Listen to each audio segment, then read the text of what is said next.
Hello दोस्तों, मैं राहुल मौर्य स्वागत करता हूं आपको अपने यूट्यूब चैनल पे। तो आज की इस वीडियो में मैं बात कर रहा हूँ इन्फ्लेशन के बारे में। इन्फ्लेशन क्या है? यदि आप इन्फ्लेशन को जान जाते हैं तो आप अपने पैसे को किस प्रकार से ग्रो कर सकते हैं। ठीक है, और ये जानना बहुत जरूरी है यार आपके लिए। यदि आप इन्फ्लेशन को नहीं जानते ना तो आप अपने 1 लाख रुपए की जो वैल्यू है ना उसे कम कर देंगे। 1 लाख की वैल्यू कम कर देंगे, जितना भी पैसा है उसको कम कर देंगे। लेकिन आप इन्फ्लेशन को जान जाते हैं इस वीडियो को देखने के बाद तो आप अपने पैसे को ग्रो कर पाएंगे, उस पैसे से और पैसे बना सकते हैं। ठीक है, तो ये बात तो बेस्ट है यार, लेकिन इसके बारे में जो इसके आगे जो बात करने वाला हूं वो इससे भी यूनिक है। यदि आप इन्फ्लेशन जान जाते हैं तो उन लोगों से आगे होंगे जो इन्फ्लेशन के बारे में नहीं जानते हैं। तो सबसे पहले मैं बात करता हूं इन्फ्लेशन क्या है। तो देखिए, इन्फ्लेशन का मतलब होता है महंगाई। महंगाई होता है, जैसे इसको इस प्रकार से आप समझिए, आज 100 रुपये में जो सामान मिलता है 10 साल बाद उतने में नहीं मिलेगा। आप इसको पिछले साल से पीछे जाके देखिए। जैसे 100 रुपये में आज से 10 साल पहले जितना 100 रुपये में सामान मिलता था आज के समय में उतना नहीं मिल रहा है। उसके लिए हमें एक्स्ट्रा पैसा देना पड़ रहा है, जैसे 110 रुपये देना पड़ रहा है या 120 रुपये देना पड़ रहा है। इसे ही बोलते हैं इन्फ्लेशन।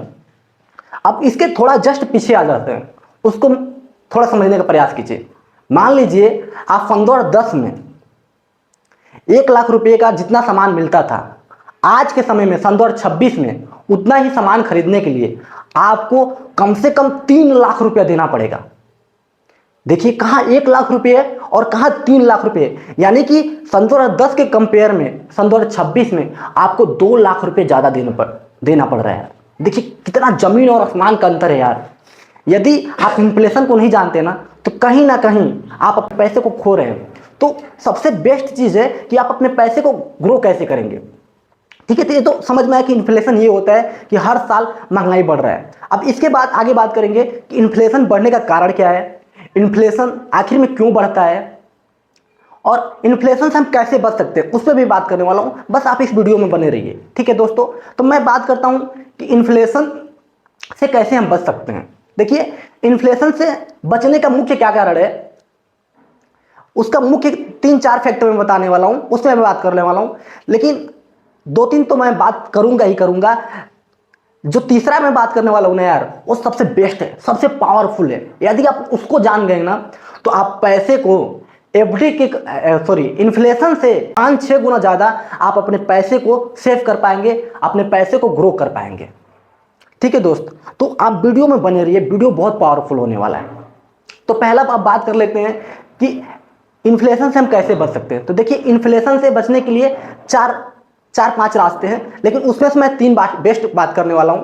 पहला है एफडी, दूसरा है रियल एस्टेट, तीसरा है गोल्ड, चौथा सिल्वर भी है यानी चांदी, पांचवा पीपीएफ है, आरडी है। ये 5-6 चीज है, लेकिन मैं थोड़ा वीडियो बड़ा ना होने की वजह से मैं 3 चीज पे बात करने वाला हूं। और 3 चीज में जो तीसरा चीज है ना यार, वो एकदम सच में यार बवाल है। तो तीसरा चीज आप बिना देखे वीडियो स्किप मत कीजिएगा, वीडियो रोकिएगा मत, आप बने रहिए। यदि यहां तक भी आप वीडियो में बने हैं ना तो सच में यार आप अपने लाइफ को लेके थोड़ा सीरियस हैं, आप महंगाई को लेके थोड़ा सीरियस हैं। तो आगे बात करते हैं कि एफडी क्या होता है। देखिए, मैं एफडी के बारे में डिटेल से बात किया हूं, लेकिन थोड़े इसमें एक्सप्लेन कर देता हूं कि एफडी क्या होता है। वीडियो में लिंक दे दूंगा, आप उसको देख लीजिएगा। तो एफडी क्या होता है, एफडी का मतलब होता है यार फिक्स डिपॉजिट। हर किसी के बैंक में ये फैसिलिटी होता है कि आप अपने बैंक में जाके किसी एक अमाउंट पे, जैसे 1 लाख हो या 2 लाख हो या 5 लाख हो या 10,000 भी हो या 10 लाख भी हो, उस पैसे को एफडी करा सकते हैं। ठीक है, एफडी कितने दिन का होता है, मिनिमम से 7 दिन से लेके 10 साल तक आप एफडी करा सकते हैं। वो पैसा निकाल भी सकते हैं कभी भी। यदि आप अपने बैंक में एफडी करा देते हैं तो ये इन्फ्लेशन को बीट कर देगा, इन्फ्लेशन के बराबर रहेगा। अब भैया मैं ऐसा क्यों बोल रहा हूं, ये मैं नहीं बोल रहा हूं यार, ये डाटा बोल रहा है, ये डाटा बोल रहा है, ये गूगल बोल रहा है। ठीक है, मैं गलत नहीं बोल रहा हूं। यदि आपको ऐसा लग रहा होगा तो आप चेक कर सकते हैं भाई। तो इतना तो समझ में आया आपको कि इन्फ्लेशन कहीं ना कहीं आपके पैसे को लूज कर रहा है। यदि आप 6% से अपने पैसे को ग्रो नहीं कर रहे हैं या नहीं कर रहे हैं तो इन्फ्लेशन यानी महंगाई आपके पैसे को लूज कर देगा। लेकिन अब जो मैं बताने वाला हूं ना, अब बोलेंगे यार इसमें बहुत बड़ी बात है। मान लीजिए आपने सन 2010 में 1 लाख रुपया आपने अपने घर पे रखा कि कहाँ, घर पे या बैंक में। बैंक में कम से कम 70% लोगों का करेंट ही अकाउंट रहता है। करेंट अकाउंट में 0% इंटरेस्ट मिलता है। मान लीजिए आपने घर पे रखा है या बैंक में रखा, बात तो सेम ही है, क्योंकि उस पर भी इंटरेस्ट रेट नहीं मिल रहा है, इस पर भी इंटरेस्ट रेट नहीं मिल रहा है। अब आगे का फैक्ट क्या होता है, वही सन 2010 में 1 लाख रुपया आपने बैंक में रखा या घर पे रखा, और सन 2026 में उस पैसे को आप यूज करने के लिए जाते हैं, तो उस पैसे से सन 2010 में 1 लाख रुपये में जितना सामान आ सकता था, आज सन 2026 में नहीं आएगा। उतना ही सामान खरीदने के लिए आपको तकरीबन 3 लाख रुपये देना होगा यार। आप सोचिए, 1 लाख रुपये का सामान लेने के लिए हमें 2 लाख रुपये एक्स्ट्रा देना पड़ेगा सन 2026 में। हाँ, ये मैं बोल रहा हूं, नहीं बोल रहा हूं, ये डाटा बोल रहा है, ये गूगल बोल रहा है यार, जिसपे आप आंख बंद करके ट्रस्ट करते हैं। पूरा लोग करते हैं, मैं भी करता हूं। जो डाटा बोलता है वो मैं बोल रहा हूं, आप डाटा देख सकते हैं यार। अब आगे बात कर रहा हूं कि आप यदि 6% से 7% से अपने पैसे को नहीं ग्रो किया तो आप अपने पैसे को खो दिए, आप अपने पैसे को आग लगा दिए, मेरा मानना है यार। क्योंकि आपने पैसे को ग्रो ही नहीं किया यार। क्योंकि 1 लाख रुपये जो सन 2010 में जितना सामान आ सकता था, आज सन 2026 में उतना ही सामान लेने के लिए आपको तकरीबन 3 लाख रुपये पे करना पड़ेगा। 2 लाख रुपये तो आपके जेब से गया यार, आपके घर से गया। तो अभी अब ये फैक्ट समझ में आया ना कि आपके इन्फ्लेशन किस प्रकार आपके पैसे को सफाचट कर रहा है, आपके पैसे के वैल्यू को कम कर रहा है। 16 साल में कितना एक लाख की वैल्यू था ना, जितना सामान मिल सकता था, आज उतना ही सामान लेने के लिए आपको तकरीबन 3 लाख रुपये देना पड़ेगा यार। इतना समझ में आया। लेकिन अब बोलेंगे यार इससे बचने के लिए उपाय क्या है। इससे बचने के लिए मैं उपाय बता रहा हूँ जो कि बहुत बेस्ट है यार, यूनिक है। पहला तो एफडी समझ में आया। यदि आप एफडी करा देते हैं अपने पैसे के, एफडी में फिक्स अमाउंट जमा करना होता है, 10,000, 20,000, 50,000, 1 लाख, 10 लाख, 20 लाख, जितना आप जमा कर सकते हैं, आपके ऊपर है वो। तो 6 या 7% या 8% इंटरेस्ट रेट देगा, जो कि इन्फ्लेशन को बीट करेगा। इतना समझ में आया आपको। अब इसके आगे मैं क्या बात करने वाला हूं। अब देखिए, मान लीजिए सन 2010 में आप एफडी करा दिए होते हैं, तो आज सन 2026 में वो 1 लाख रुपया 3 लाख रुपये के बराबर हो जाता। तो आप उतना परचेजिंग आराम से कर लेते हैं यार, उतना वस्तु आराम से खरीद लेते हैं। इतना तो समझ में आया कि एफडी आपका क्लियर हुआ है, ठीक है। अब बात करते हैं रियल एस्टेट के बारे में कि रियल एस्टेट क्या होता है। जो पहले मैं बताया हूँ सब कुछ बताने वाला हूँ, बस आप इस वीडियो में बने रहिए। यदि यहाँ तक भी आप बने हैं तो मैं सच में बोल रहा हूँ यार, आप बहुत भाग्यशाली हैं अपने लाइफ को लेके, इन्फ्लेशन को लेके और फाइनेंशियल लिटरेट होने के लिए बहुत आप में जुनून है। अब आगे बात करने वाला हूँ रियल एस्टेट के बारे में। तो देखिए, रियल एस्टेट क्या होता है। रियल एस्टेट मतलब होता है प्लॉट या जमीन। यदि आप इन्फ्लेशन से बचना चाहते हैं तो आप रियल एस्टेट में यानी प्लॉट में या जमीन में पैसा इन्वेस्ट कर सकते हैं। 1 लाख रुपया किसी प्लॉट में लगा दिए होते कि किसी जमीन पे लगा दिए होते, तो मिनिमम पता है कितना हो जाता सन 2026 में? 4 या 5 लाख के तकरीबन हो जाता है। लेकिन आप उसी पैसे को बैंक में रखे होते या यदि अपने घर पे रखे होते तो पता है वो 1 लाख रुपया जीरो के बराबर हो गया यार, कोई मतलब नहीं है। आपको लगता है लेकिन मतलब है, लेकिन उस समय से इस समय में कंपेयर किया जाए ना तो जीरो के बराबर है। उस पैसे को आपने आग लगा दिया। तो यहाँ तक ने आपने वीडियो को समझ लिया कि हमें हर साल इन्फ्लेशन से बचना है, तो आपको या तो एफडी करना पड़ेगा या तो आपको रियल एस्टेट में पैसा निवेश करना पड़ेगा, ठीक है। ये तो समझ में आया कि रियल एस्टेट में पैसा निवेश करते 4 या 5 लाख हो जाएगा, ठीक है। और ऐसा जरूरी नहीं है कि 4 या 5 लाख ही होगा, इससे भी ज़्यादा पैसा ग्रो कर सकता है। वो कैसे कर सकता है अब मैं बताने वाला हूँ, कैसे ग्रो कर सकता है, ठीक है। वो डिपेंड करता है आप पे कि आप वो जमीन कैसा चूज करते हैं, वो प्लॉट कैसा चूज करते हैं, ठीक है।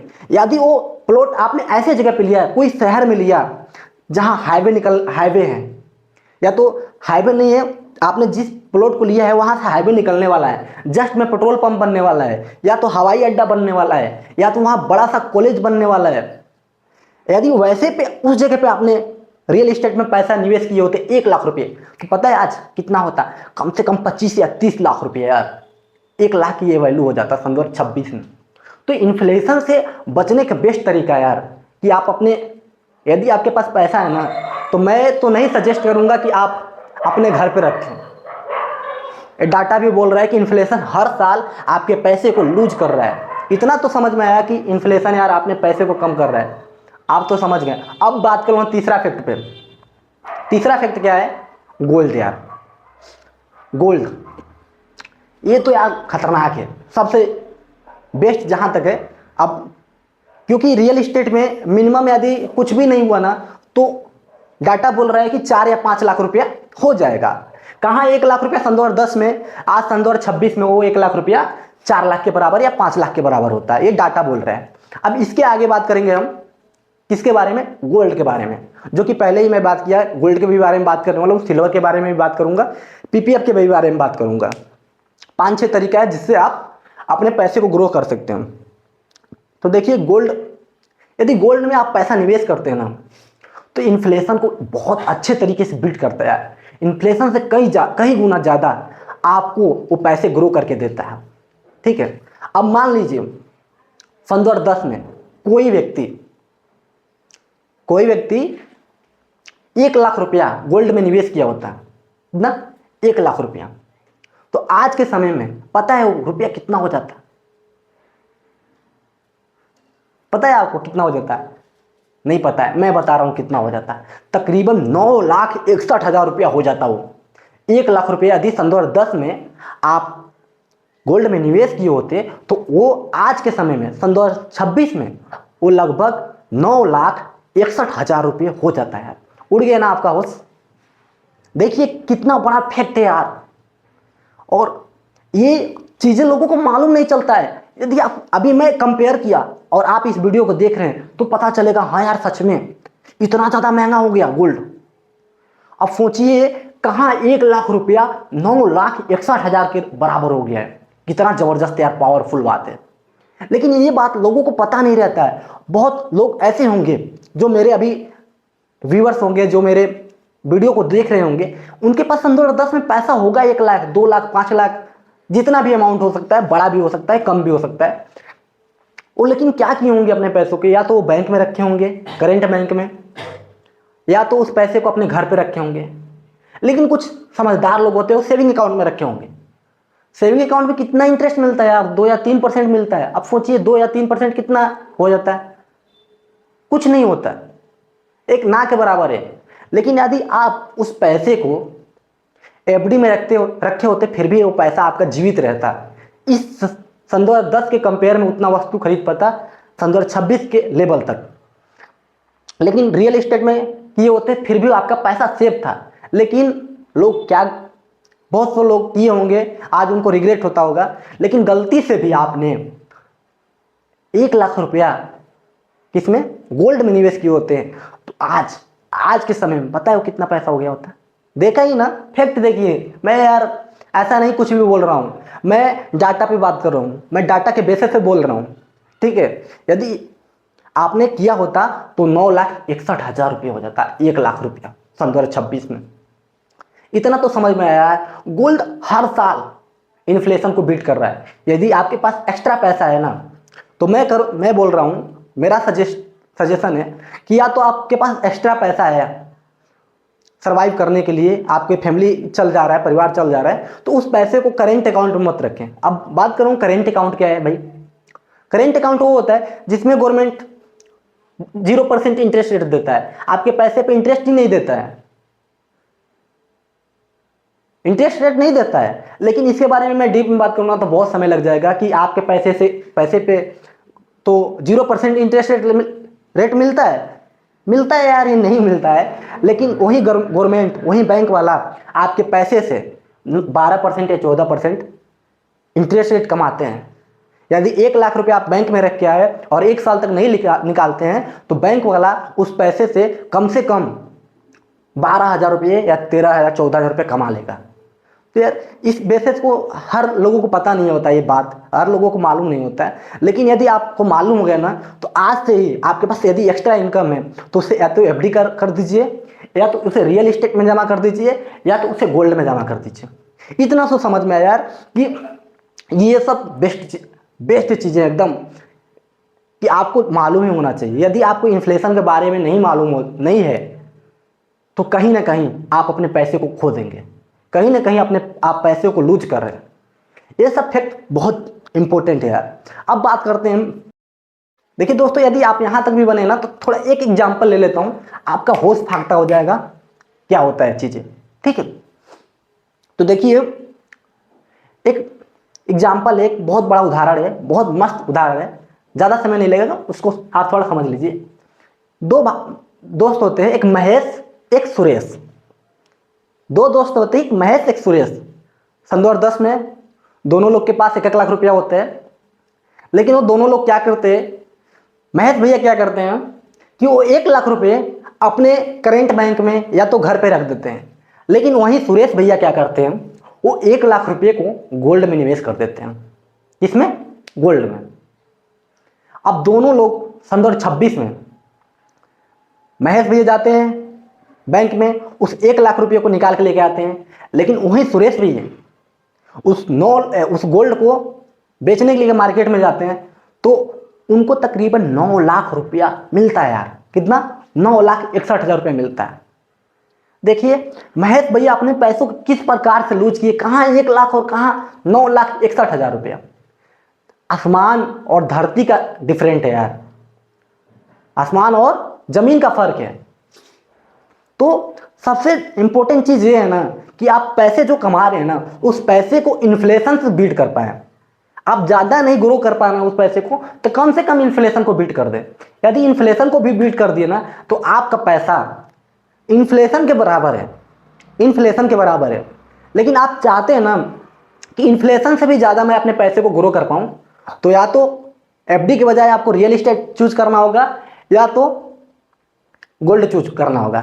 लेकिन देखिए, मैं पीपीएफ के बारे में बताया आपको, आरडी के बारे में बताया मैं, और सिल्वर मतलब आपको चांदी पता ही है, चांदी में भी पैसा बहुत तेजी से ग्रो करता है। लेकिन यदि मैं और थोड़ा वीडियो बनाऊँ ना तो ये टॉपिक बहुत बड़ा हो जाएगा, इसलिए मैं बोलता हूँ कि इस वीडियो के आगे मैं नेक्स्ट वीडियो में बात करूंगा पीपीएफ क्या होता है। यदि पीपीएफ में अपना पैसा निवेश करेंगे तो किस प्रकार से आपके पैसे को इंक्रीज करेगा, ठीक है। तो मैं एफडी के और आरडी के बारे में वीडियो बनाया हूं, आप उस वीडियो को जरूर देखिएगा, ठीक है। तो यार यदि वीडियो अच्छा लगा हो ना तो आप सपोर्ट कीजिए, लाइक कीजिए और चैनल को सब्सक्राइब कीजिए, चैनल पे नए हो तो।